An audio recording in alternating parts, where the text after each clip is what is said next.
Olha, eu vou falar pra vocês. Quem não infartou no domingo, rapaziada, não infarta mais. A cena do 6º episódio foi um mega teste pra cardíaco. E se a gente tava esperando uma coisinha de leve, um chururuzinho ali, mais pro lado da cena do quarto, um beijinho e tal, a dona Jenna simplesmente falou: vocês querem brilho então, né? Então toma na tua cara. E aí rolou o que rolou, né? Então calma que a gente já chega nela pra destrinchar essa cena melhor. Porque rolaram coisas bem interessantes também nesse episódio, que é sempre bom relembrar, né? Porque depois dessa cena, dificilmente o povo vai lembrar do resto.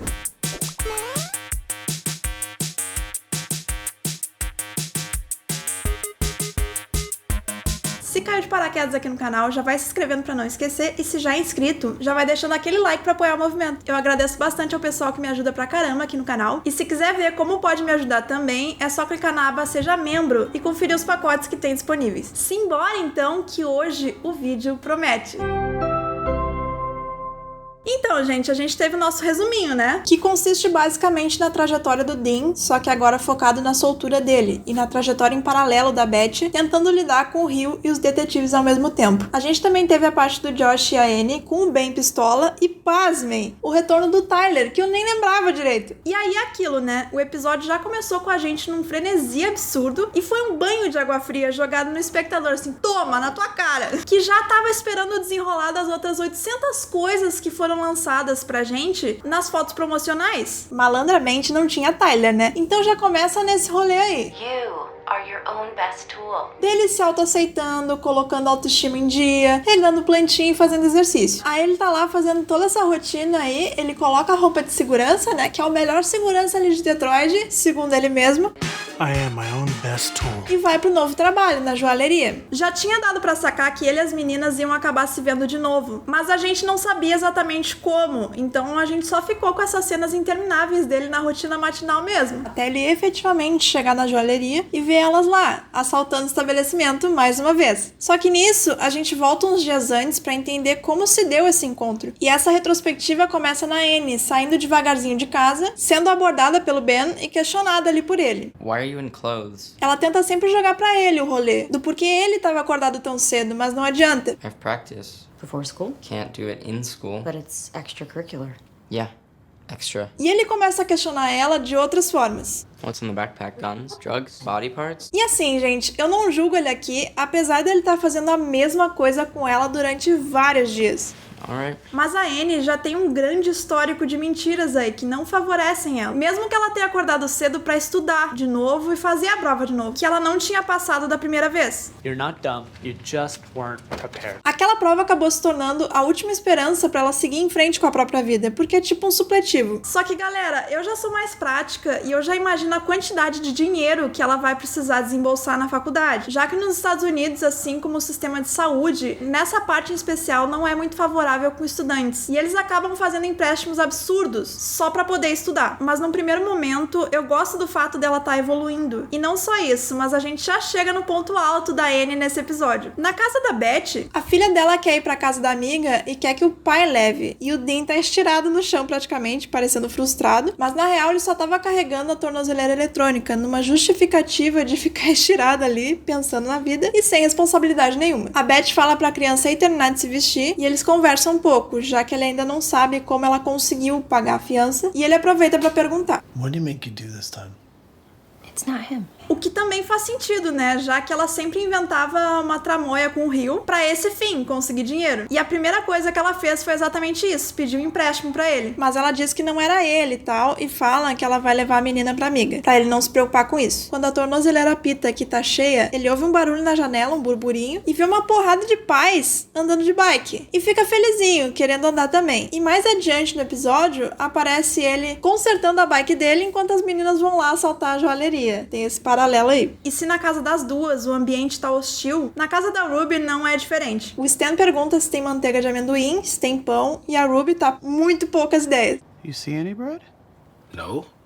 Then you have your answer. E o fator principal dela tá assim é porque ela resolveu colocar no papel todas as dívidas deles. E pra eles irem ao mercado, eles precisariam só, tipo, parar de tomar banho, parar de assistir TV e parar de cozinhar. né? Meio para a vida, no caso. E o Stan continua querido na medida do possível, porque ele fala que não tem problema, porque tem torradinhas e mostarda e tava suave. Mas a Ruby acaba percebendo que os remédios aumentaram de novo. Então, resumindo, eles estão numa lama bem difícil de sair. E ele tá querido, mas nem tanto, né? Porque ele aproveita pra dar uma patada assim de leve nela, só pra não perder o costume. I know this is kind of my fault, All your fault.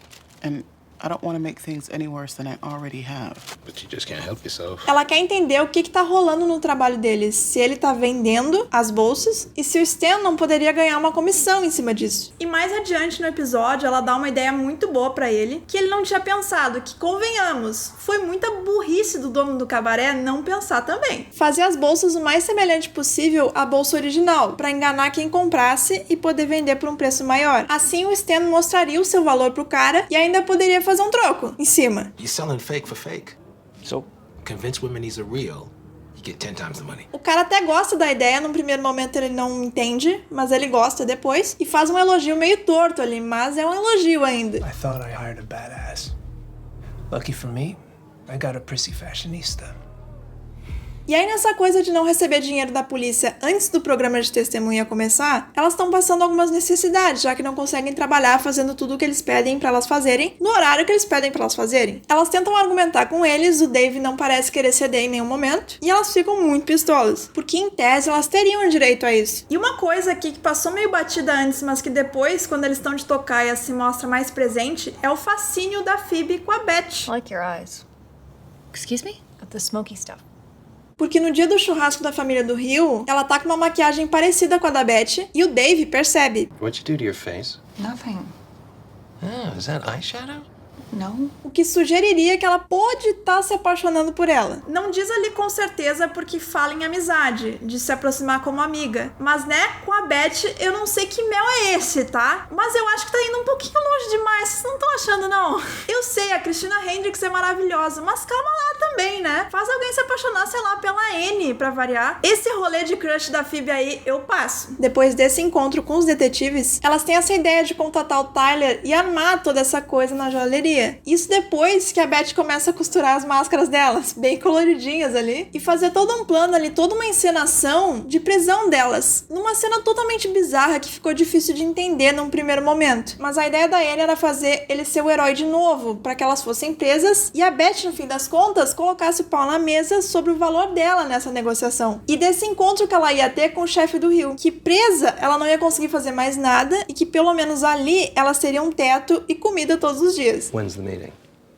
Does it matter? Então eles ficam meio encurralados ali e aceitam dar uma grana pra elas como um adiantamento do que elas já iam receber. A Ruby com esse dinheiro confronta o Stan com a ideia da bolsa, que até aquele momento ele não tinha pensado. A Anne tenta subornar o instrutor da prova dela sem sucesso, então ali, mesmo que as intenções dela tenham sido ruins, o mérito de ter passado é todo dela. E aquela comemoração que ela tem com o Ben é super legítima. Ela venceu sem trapacear dessa vez. Mas antes dela saber o resultado, o Josh aparece no rolê, torto de cachaça, saindo de uma despedida de solteiro dele mesmo.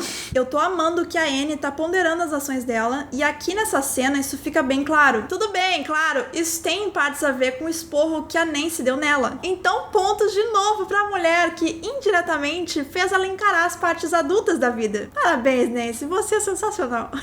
E ela só deixa ele entrar na casa dela porque ele tá falando que, além de não querer voltar pra casa, precisa urgentemente ir no banheiro fazer o número 2. Ou seja, pessoa bêbada, sem filtro nenhum. Diante dessas circunstâncias, eu sinceramente deixaria ele entrar também, porque, né, ninguém merece ser responsável por um desastre dessa magnitude. E aí ele confessa pra ela, já que, né, tamo ali mesmo nessa intimidade, que ele nunca tinha feito o número 2 na casa da noiva. Tipo assim, oi? 10 anos de relacionamento, irmão. Ele diz que ele vai até uma cafeteria e que os caras já até conhecem ele lá e que tem uma chave especial pra ele. E aí ele fala pra Anne que ela não faz o número 2, entendeu? Ah, pronto, né? A mina é o quê? Um alienígena? Mas ele aproveita pra falar que a Anne destruiu o banheiro dele depois da primeira sessão deles. E nessa descontração toda, ele meio que tá querendo beijar ela. Mas, de novo, a nossa nova Anne faz o quê? Do you really want to be with me? Or do you just not want to be with her? O o que faz ele automaticamente parar e refletir sobre isso. E eles acabam não se pegando graças a isso. Olha, eu nunca pensei, hein? Tô orgulhosa dela pela primeira vez em anos. Olha, Anne, meus parabéns. Ainda tem correção na vida. No dia seguinte, ela acorda cedo com cafés na mão e ele tá dormindo no sofá. Ou seja, não aconteceu nada mesmo. Ele acorda mega assustado e ela fala, não, tu tá suave ainda. Mas acaba perguntando o que ele vai fazer. E ele não fala, mas ele é fofo no fim das contas. You never really needed me. E na hora mais fofinha deles dois, chega o Ben e não entende nada. Hi, Ben. You gotta be kidding me. Os dois se desejam sorte ali e cada um vai cuidar do seu BO particular. Aqui ela ganha pontinhos, porque apesar de mentir pro Ben e ele não acreditar em nada do que ela tá falando, ela fala onde ela tava e aí eles têm aquele momento fofo no banheiro porque ela passou e passou sem trapaça. Mas é fofo também porque o Ben faz uma cara do tipo, ah não, e acaba dizendo pra ela. Now we both have to pay for college. Na casa da Ruby, toda aquela conversa sobre as bolsas resultou numa coisa que eles não previram, que é o cara mandar todas as bolsas pra casa dele, pra ele vender e ganhar a comissão dele que ele pediu. Já que a Ruby provavelmente conhece mais mulheres que podem arcar com esse valor do que o dono do cabaré, né? E aí, gente, eu deixei por último a cena, porque assim, maravilhosa, né? E tem 200 significados quando a gente analisa devagar. Quando ela chega na casa dele, ele recebe ela na entrada pra levar ela até os fundos da casa e finalmente apresenta o chefe, ou no caso a chefe, né, pra ela. This is my boss. I'm just his grandmother. Eu amei, porque eu sou super a favor de uma vovó B10. E eu achei que ela seria babaca, mas ela não é. Ela serve a Beth, eles conversam um pouco ali na mesa, as crianças perguntam o que ela faz e ela responde. We're partners. Só que o irmão barra primo, que ele chama de primo, né, começa a provocar ela pra caramba. Where's the ring? Let the girl eat. Come on, I'm just playing. Mas a avó não perde a deixa também. How many children? 4. She's married. E tem um detalhe extra aqui também, enquanto eles estão se alfinetando. O irmão dele fala que ouviu muito falar dela e chama ela de Elizabeth. E ela prontamente corrige ele, mas tem um porém aí. She's Beth. Okay, Elizabeth.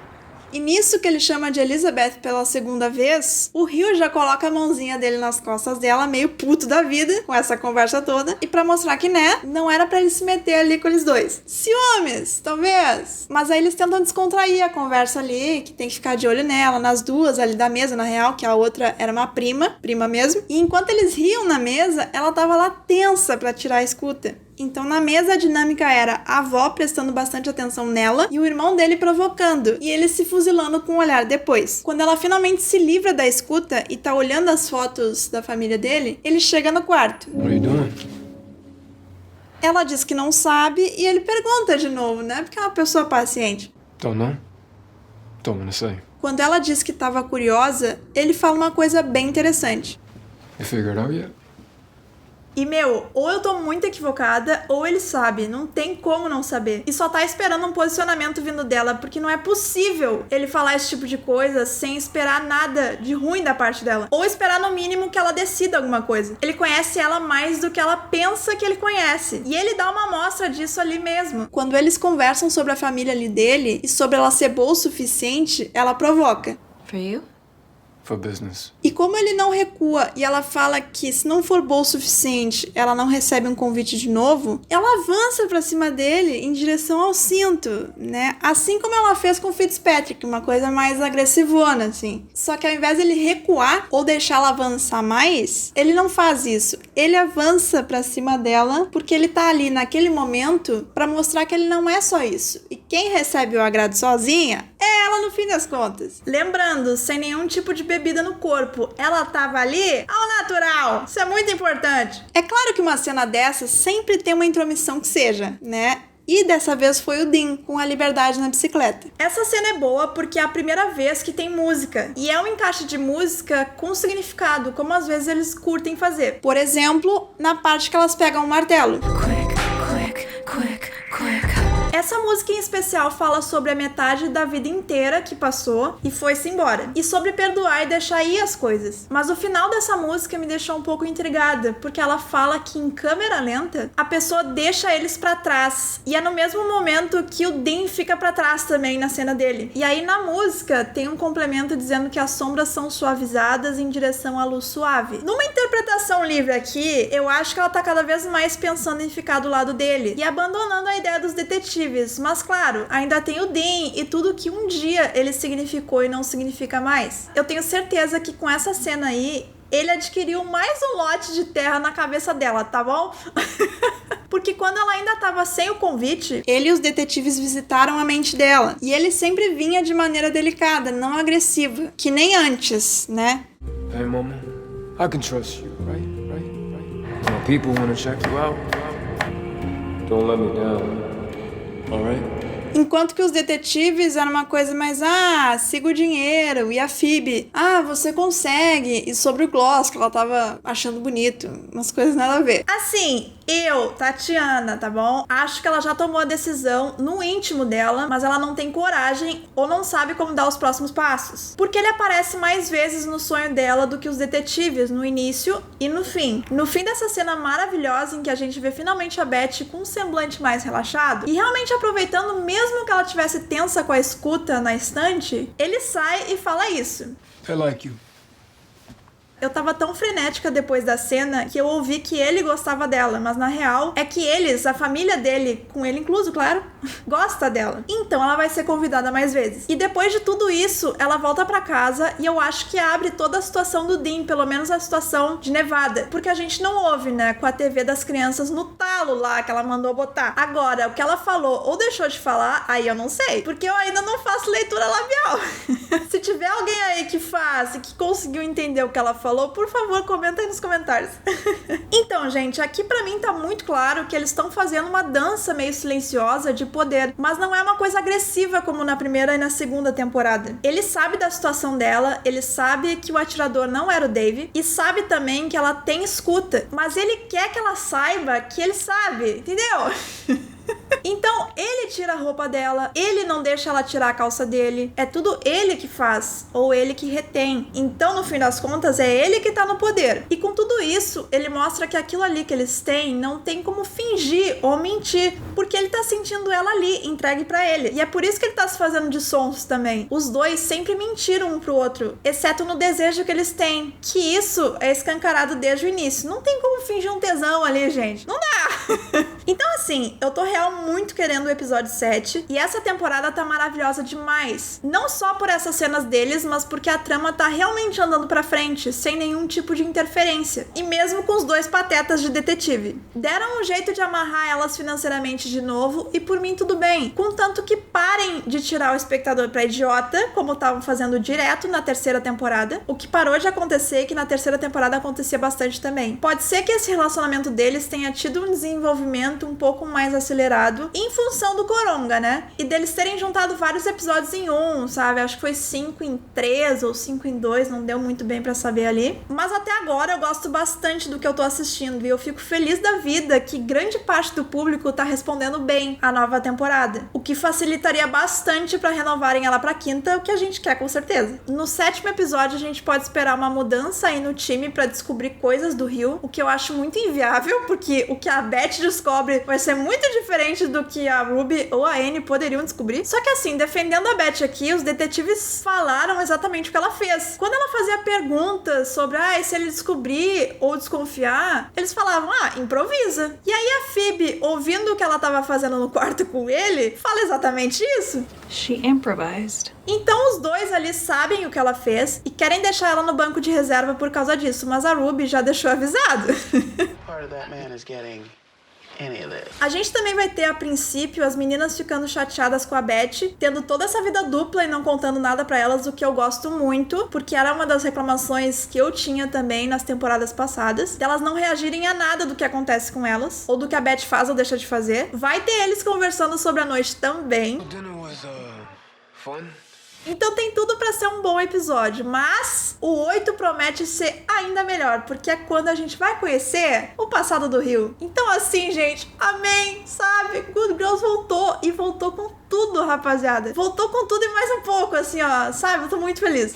Good Girls returns Sunday, May 2nd on NBC. Só não esqueçam que nesse domingo agora, no dia 25, não vai ter episódio, beleza? A gente vai ter um hiatus aí de uma semana de novo, pra eles darem conta de gravar e etc, e talvez também por causa do Oscar. Mas de novo a gente vai ter que esperar esses desfechos. Então, se quiser fazer farofa com a gente no Discord enquanto isso, é só chegar. Tem uma aba exclusiva de Good Girls lá, que a gente fica trocando figurinhas sobre teorias e sobre o que já rolou na série. E todo domingo a gente assiste junto o episódio sem legenda, mas a gente se ajuda ali a entender. Então não se acanhe, é só chegar. O link vai estar aqui na descrição. Muito obrigada por estarem tão engajados como eu nessa nova temporada, e é sempre um prazer fazer essas reviews pra vocês, pra gente trocar ideia, teoria e tudo mais. E pra ficar na hype também, porque é muito gostoso de acompanhar enquanto sai. E se gosta do meu trabalho, dá uma olhadinha nos outros vídeos que são na mesma qualidade desses. Até a próxima e tchau!